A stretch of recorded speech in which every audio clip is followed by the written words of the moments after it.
아마 이제 트럼프가 이 SNS에 이거를 띄운 건 사실 이제 미시간주가 좀 확실하게 트럼프 입장에서는 지지를 받아야 될 주인데 네. 거기 이제 뭐 디트로이트에 있는 노동자 블루 칼라들을 이제 표를 갖고 오기 위해서 이제 그런 정치적 수사의 측면이 뭐 강하겠죠. 네. 아니 그 트윗 네. 또 정치인들이라는 게 상황 따라 말 바꾸는 것도 좀 쉽게 하고요. 근데 이제 이분이 그건 분명히 있는 것 같아요. 이산화탄소 증가로 인한 기후 변화 인정 안 하는 분이에요, 이분은. 그래서 이제 그런 생각이 일단 기본적으로 깔려 있기 때문에 네. 우리 2차 전지 기업 입장에서는 좀 불리한 상황이 뭐 영구적은 아니더라도 일시적으로 형성이 될 수 있지 않을까 그런 이제 우려를 하는 근데 거예요. 그거와 관련해서도 제가 좀 중요한 우리가 이제 정책의 흐름을 조금 되짚어 봐야 되는 게 있는데요. 예를 들어 트럼프가 나는 파리 기후 협약에서 그 결정하고 나는 인정 못해. 그 탈퇴했단 말이에요. 근데 정작 중요한 건 뭐냐면 오바마 때 그 파리 기후 협약에 가입하면서 미국 차원에서 이제 이른바 지구 온난화 가스 배출을 그 목표를 달성하기 위해서 풍력과 태양광에 특히 풍력에 그 세액공제 혜택 주기로 했던 그 정책이 되게 강하게 그 오바마 임기 막판에 진행이 됐었거든요. 그걸 트럼프 행정부 들어와서 그걸 폐지했냐? 폐지 못했습니다. 그 지역에 이제 각 주정부들이 이른바 특히 이제 뭐 멕시코만이라든지 이제 뭐 풍력이 발전 되게 많이 하는 뭐 그런 주들 비롯해서 이게 굉장히 큰 산업이고 이제 그 자기네들 이른바 일자리 뭐 거리 산업인데 이걸 뒤집는 걸 하기는커녕 오히려 그 오바마 때 했던 세액 공제 혜택이 끝나니까 그걸 그 당시에 트럼프 행정부 때도 상하 양원이 합의해서 그거 1년인가 연장했거든요. 그러니까 그 흐름을 우리는 좀 생각해야 된다고 생각합니다. 그래서 저는 마찬가지 흐름일 텐데요. 바이든이 되면 더 가속화된다. 근데 트럼프가 된다고 해서 지금 돼 있는 것을 그걸 특히 미국 같은 경우는 대통령의 권한이 상대적으로 뭐 우리보다는 약해서 의회의 권한이 훨씬 강하고 그래서 의회 이 양당의 어떤 합의를 통해서 그 통과된 그 IRA 법안을 뒤집는다. 그런 상황은 저는 불가능하다고 생각하고요.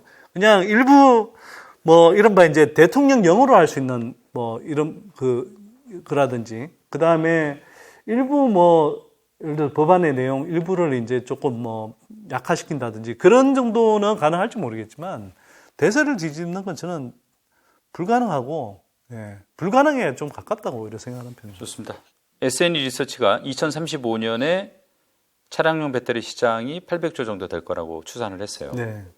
여기서 이제 대략 한국이 30% 만약에 가져온다고 가정하고 240조. 양극재 시장 규모는 그러면 여기서 이제 대략 평균 30% 정도라고 만약에 본다면 72조. 네네. 그러면 이 72조를 우리 양극재 5개 기업이 분담해서 생산한다. 그러면 현재 주가가 과연 쌀까? 네. 좀 과대평가됐다고 볼 수도 있는 거 아닌가? 이런 이제 논리가 등장을 네네. 한단 말이에요. 네. 뭐 또 타당성이 있을 수도 있을 것 같은데 소장님은 어떤 의견 주시겠습니까?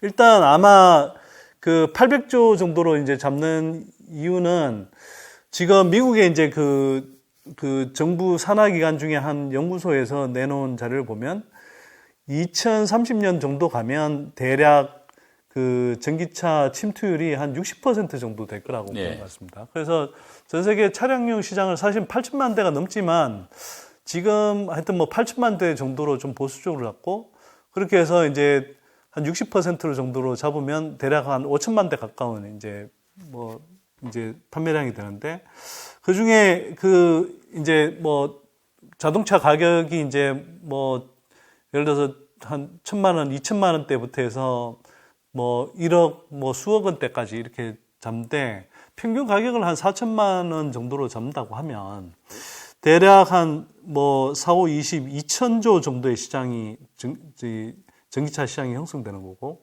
그 다음에 2천조 중에 대략 한 뭐 40% 정도를 이제 배터리가 차지하는 비용이라고 따지면 대략 한 800조 정도. 대충 그렇게 나온 것 같아요. 네. 예. 그런데 거기에서 한 가지 문제는 뭐냐면 한국 배터리 시장의 점유율을 일단 굉장히 좀 과소하게 잡고 있다. 그걸 지금이 사실은 한국 배터리 업체로 보면 점유율이 가장 낮을 때 구간이라고 저는 생각을 하거든요. 그 앞에서도 말씀드렸지만 이게 지금 앞으로 커지는 시장은 중국 시장보다는 이제 그 미국 시장이 그다음에 유럽 시장이 되게 가파르게 이제 성장하는 구간이 나오고요. 거기에서 한편으로는 특히 미국을 중심으로 해서 한국 배터리 업체들의 성장세가 이제 굉장히 눈부실 텐데 그렇게 갔을 때는 실제로 그 한국 배터리 업체들이 북미 시장에서 차지할 점유율은 대략 한 80% 이상으로 봅니다. 그리고 매출 기준으로 보면 한 85%. 그 다음에 유럽 시장에서는 지금 한 60%대인데 이게 중국이 향후 한 2, 3년 정도는 그 유럽 시장에서도 조금 뭐 점유율을 더 늘려갈 수 있습니다. 중국에서 이제 생산한 배터리들을 중심으로 해서. 근데 그게 그렇게 확산이 됐다 하더라도 제가 볼 때는 50% 한국이 50% 이상의 점유율을 차지할 거라고 생각하고요. 그 다음에 더 시간이 지나면 제가 볼 때는 최소 50%가 가장 낮을 때 아무리 보수적으로 봐도 50%인데 유럽 시장도 보통 한 60% 이상은 저는 점유할 거라고 생각합니다. 그러면 양시장에서 한국 배터리 점유율이 대략 한 매출액 기준으로 85%에서 한 유럽 시장 같은 경우 60에서 65% 이 정도 될 텐데요. 그렇게 따져봤을 때 전 세계적으로 지금 30%만 잡는 게 맞냐? 저는 아니라고 보고요. 대략 그 시장 판매량 기준으로 점유율은 한 뭐 35%에서 40% 이상 될 거다. 중국 업체들, 중국 시장까지 포함하더라도. 네. 그 다음에 매출액 기준으로 보면 40%를 더 넘어갈 거다. 왜냐하면 중국이 공략하는 배터리 시장과 한국의 배터리 공략하는 시장은 완전히 다르거든요. 그래서 제가 볼 때는 뭐 특히 하이엔드 차량, 고가 차량으로 가면 갈수록 한국의 배터리가 많이 탑재되고 특히 그 같은 전기차 대수가 팔린다 하더라도 중국에서 예를 들어서 뭐 홍강 미니 이런 거 1,000만 원도 안 되는 뭐 그런 전기차와 예를 들어서 미국의 지금 픽업 트럭 뭐 우리 돈으로 치면은 뭐 1억 원에 육박하는 그런 차들, 쓰이는 배터리 탑재량이 기본적으로 몇 배씩 차이가 나거든요.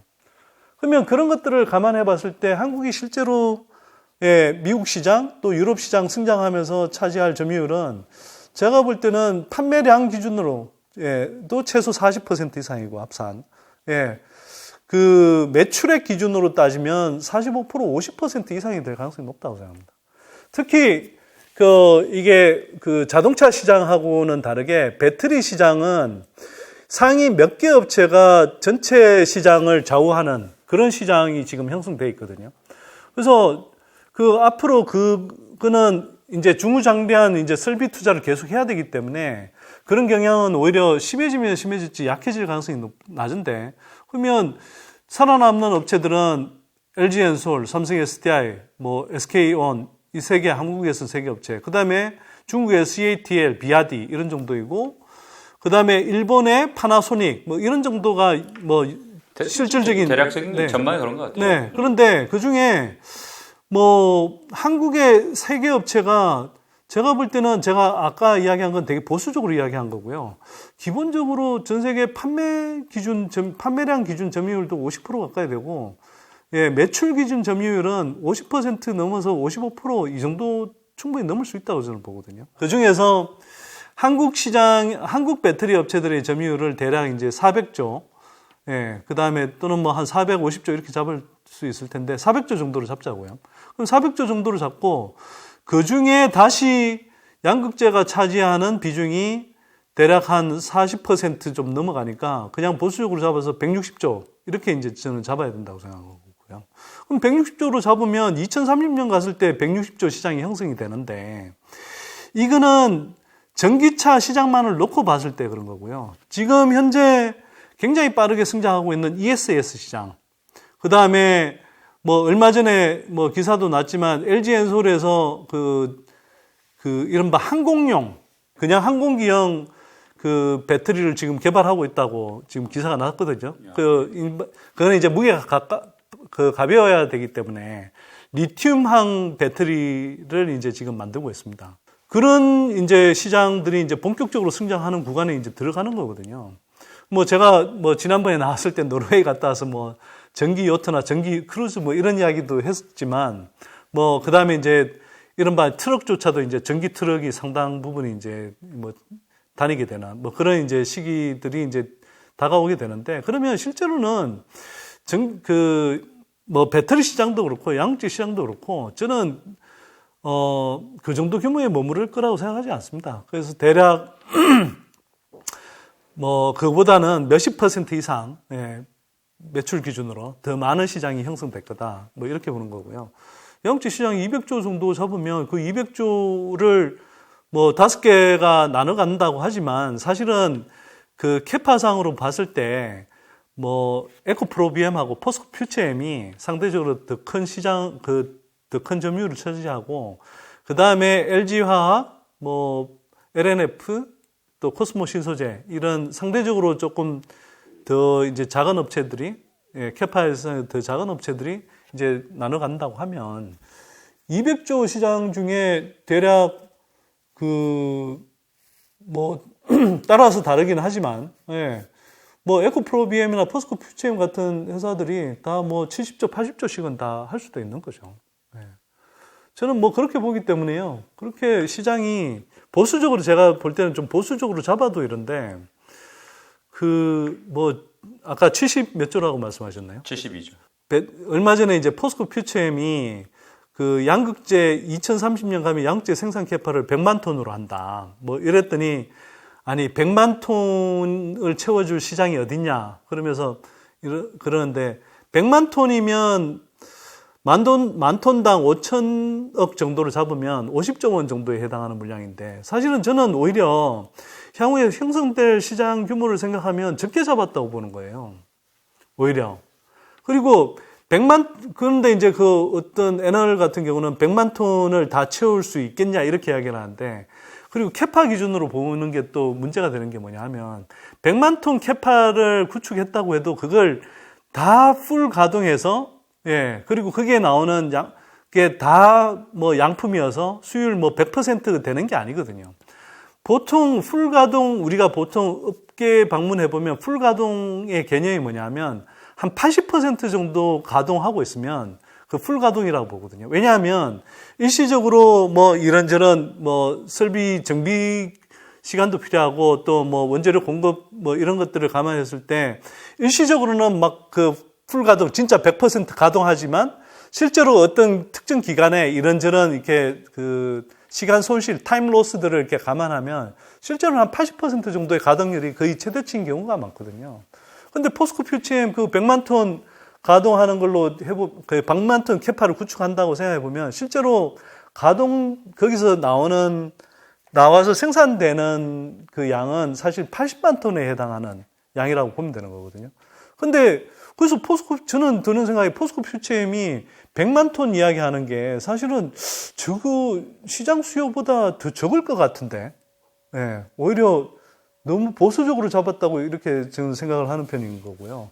근데 그걸 그 증권가 NR부는 오히려 저게 어떤 식으로 채우냐. 저렇게 하면은 아까 말씀하신 대로 뭐 시장을 한 70조 원 이 정도로 보는 건지 모르겠습니다만 저거 포스코 퓨처엠하고 에코프로비엠만 생산해도 전 세계 공급량이 한 80 몇 %를 차지한다. 뭐 이런 식으로 이제 코멘트를 하더라고요. 그래서 저는 그렇게 보는 것은 좀 잘못 보는 것이다. 그리고 현장의 상황을 너무 모르고 판단하는 것이다. 이렇게 좀 말씀드리고요. 그 다음에 또 하나 지금 우리가 생각해야 되는 게 그 이야기 조금 연장선상이어서 제가 조금만 더 말씀을 드리면 자꾸 이제 우리가 전 세계 뭐 배터리 공급량, 그 다음에 양극재 공급량 이런 걸 따질 때 자꾸 중국 물량까지 합쳐서 지금 계산을 하는데요. 향후의 시장은 중국 시장하고 중국 외 시장이 거의 확연하게 구분되는 시장으로 가거든요. 그러면 중국은 지금도 공급 과잉이죠.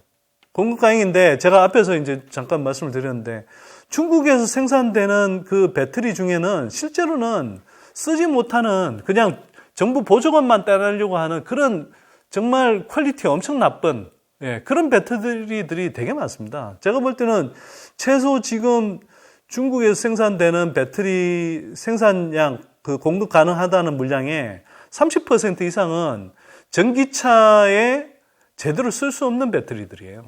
그리고 실제로는 생산은 된다고 하는데 쓸 수 없는 물량이거든요.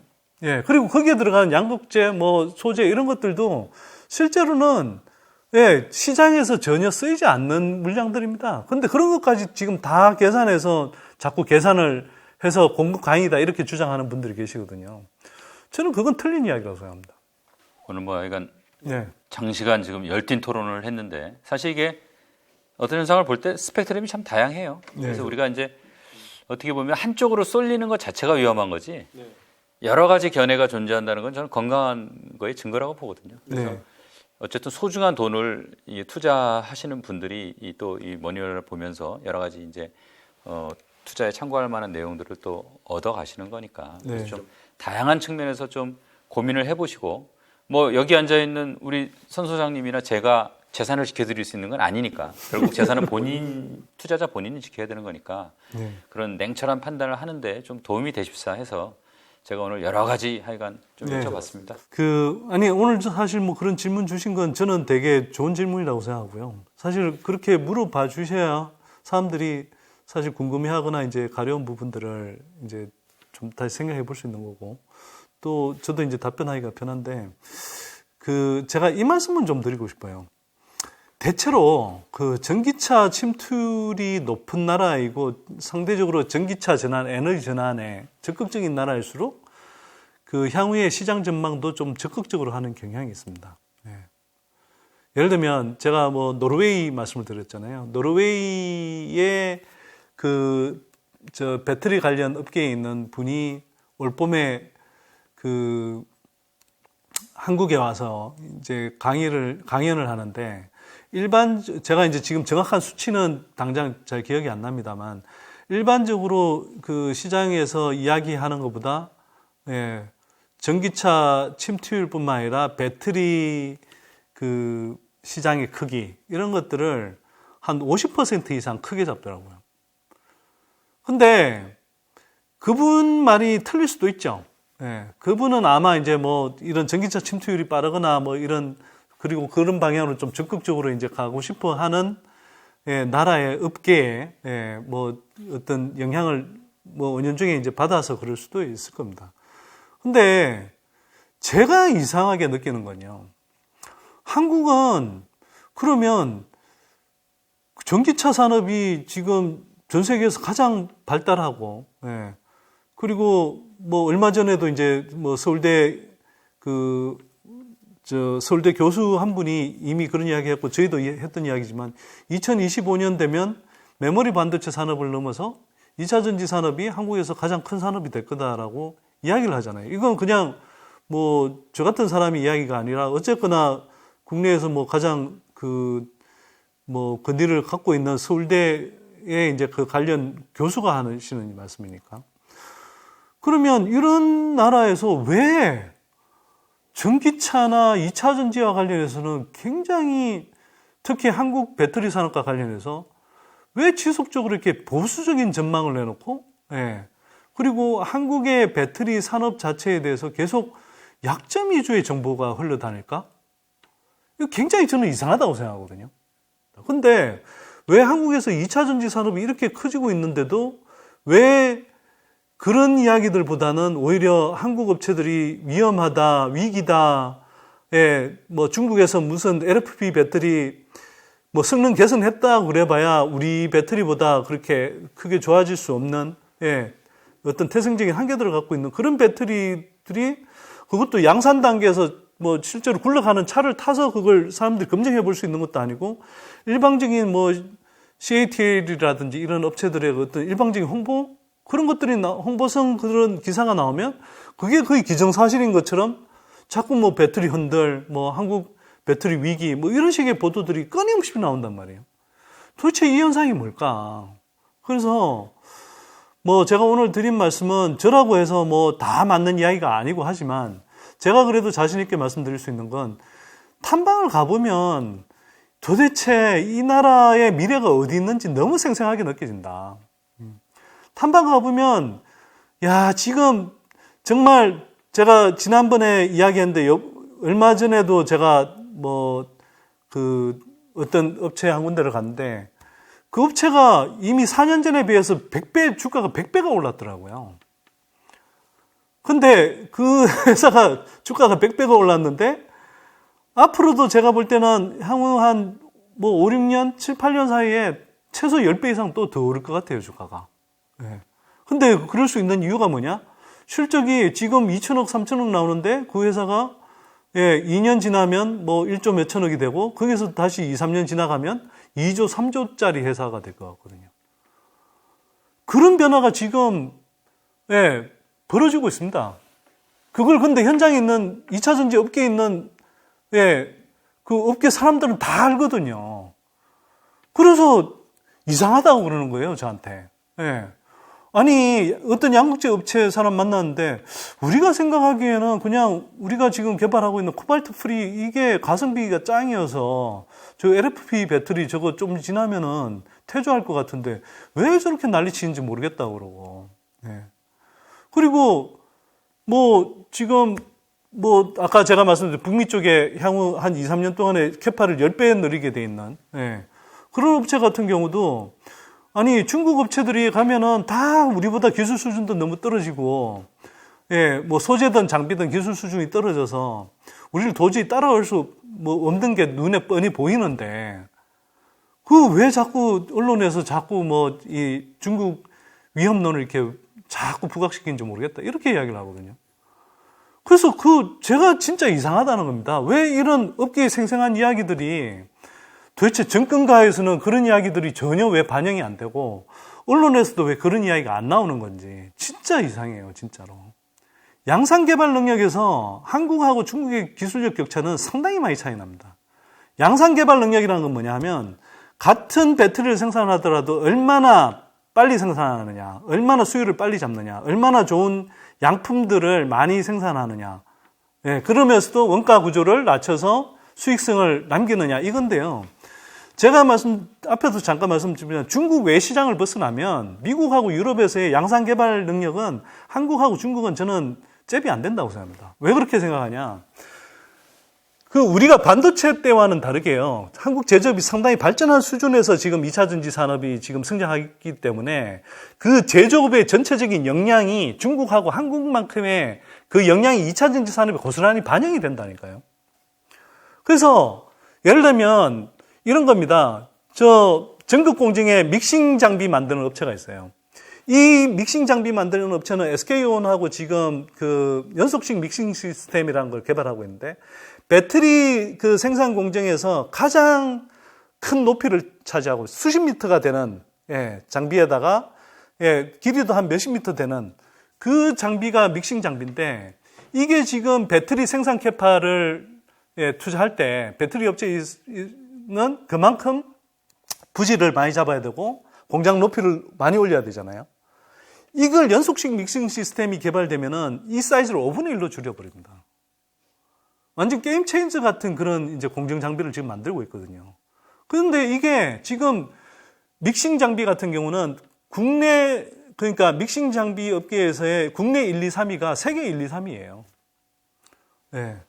그리고 사람들이 잘 모르지만 예를 들어서 양극박 같은 경우, 우리가 알루미늄 호일이라고 우습게 생각하지만 이게 업계 사람들도 잘 모르고 정권가의 애널리스트들도 잘 모르는데 저 같은 사람은 알죠. 왜냐하면 다 탐방을 가봐서 업계 상황을 봤으니까.